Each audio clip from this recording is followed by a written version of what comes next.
All right, so let's chat about this insurance stuff, right? You guys and yeah, I've got insurance in Super. The reason your insurance in Super looks cheap is you probably got 10% of the actual cover that you need for starters. Secondly, you've got group cover, which means you are sharing that pool of cover with unhealthy and healthy people. So if you're healthy, you're paying way more than you should, and if you're unhealthy, you're probably getting a good deal.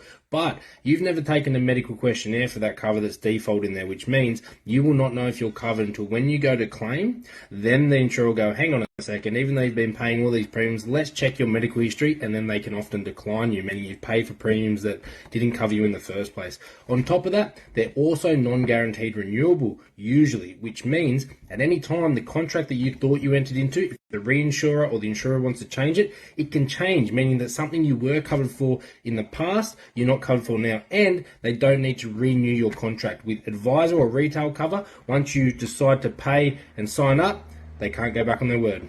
So when you apply for cover through an advisor called retail cover, you get the medical questions first and foremost before you pay a cent, which means you go to the insurer, you tell them what they ask you all these detailed questions. It is quite a lengthy process, but they'll come back to you again before you've paid a cent and say, here's what we are and are not willing to cover you for. Would you like to proceed? Therefore, the time you start paying money, you know exactly what you are and are not covered for, and you're in a contract, meaning that they can't go back on their word, and you are covered for everything. As long as you didn't lie, you're covered for everything that you guys agreed upon for the life of that policy. On top of that, it's got better definitions. One definition a lot of people don't know about is the any versus own occupation for TPD, total permanent disability, which is as if you can't work ever again. Your default insurance inside Super has any occupation, meaning that if you can't work, they will test to see if you can't do your job or any job that you can be reasonably trained to do.